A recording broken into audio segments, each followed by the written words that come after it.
Dans ce quatrième tutoriel sur Classroom, je voudrais en dire un peu plus sur les devoirs et montrer comment Classroom interagit avec le drive du professeur et de l'élève. Dans la vidéo précédente, on avait quitté le devoir attente avec la remise de Simon. Voici la situation aujourd'hui lorsque je regarde ma page du devoir attente, ici. Anna a repris son devoir. Je peux voir l'historique de ses remises ici et peut-être lui adresser par mail un rappel au sujet de ce devoir. Les autres élèves ont terminé le devoir en question. Lorsqu'un devoir a été remis, c'est le professeur qui en devient propriétaire. Donc il peut modifier, suggérer, dire seulement bien sûr, et commenter. Si je regarde ce devoir de Manon, je constaterai que ici la seule possibilité pour Manon, c'est la lecture.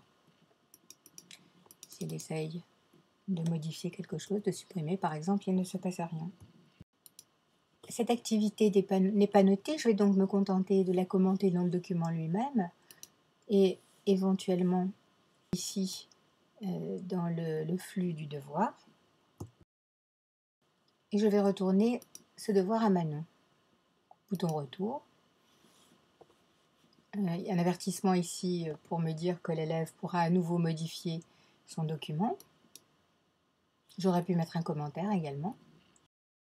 Quand Manon retourne dans son document, elle constate qu'elle en est à nouveau propriétaire et le professeur, quant à lui, peut simplement suggérer, afficher ou commenter. Voyons maintenant ce qui se passe pour les devoirs notés.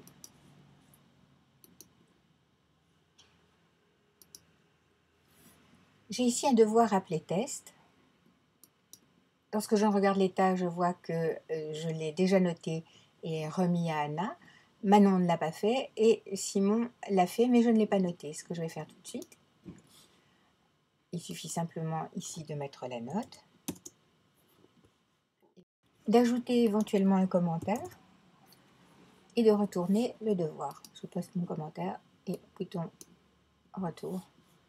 Je peux d'ailleurs à nouveau mettre un commentaire ici. Et j'ai une notification m'indiquant que je perds la propriété du document et l'élève la récupère. Voyons maintenant ce qui se passe chez Simon. Lorsqu'il regarde son devoir test, il voit sa note, le commentaire et il pourrait renvoyer le devoir. Le professeur, de son côté, pourrait télécharger les notes qu'il a déjà mises au format CSV, c'est-à-dire les récupérer dans une feuille de calcul.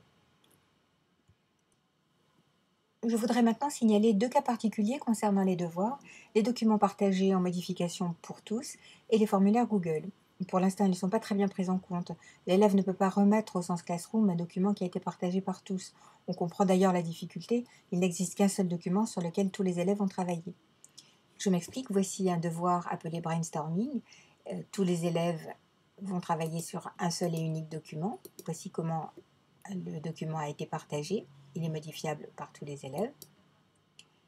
Un des contournements possibles consiste à demander aux élèves, comme c'est le cas ici, de signaler dans les commentaires dans le flux du devoir qu'ils ont terminé.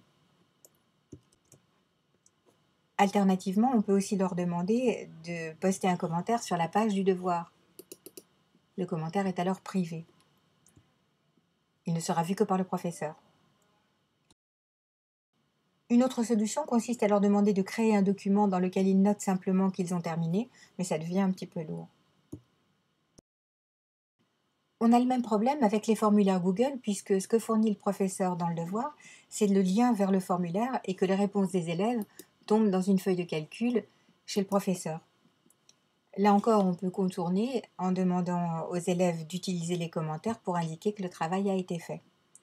Ces faiblesses sont soulevées par les premiers utilisateurs et on espère que l'équipe Google Classroom va y remédier rapidement. Pour finir ce tutoriel, je vais montrer ce qui se passe sur le drive du professeur et de l'élève. Classroom évite au professeur toute la gestion et l'organisation du drive. Il n'a pas à s'inquiéter de créer des modèles, de gérer les partages, etc. C'est Classroom qui s'en charge. À la première utilisation, un dossier Classroom est créé automatiquement par le système, puis un sous-dossier est créé pour chaque nouveau cours. Et enfin, dans ces sous-dossiers, on aura autant de dossiers que de devoirs. C'est là qu'arrivent les devoirs commencés ou remis par les élèves. Et c'est ce même dossier qui apparaît dans Classroom chez le professeur à la page du devoir.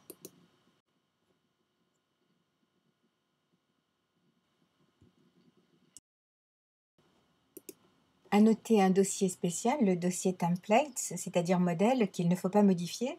C'est là que Classroom crée un modèle des documents que le professeur partage avec l'option créer une copie par élève.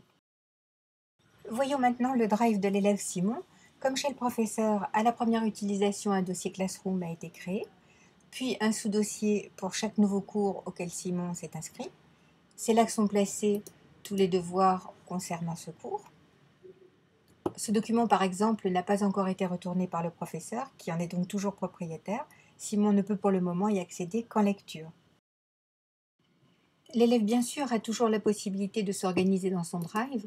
Il pourrait, par exemple, créer un dossier pour y classer ses devoirs notés.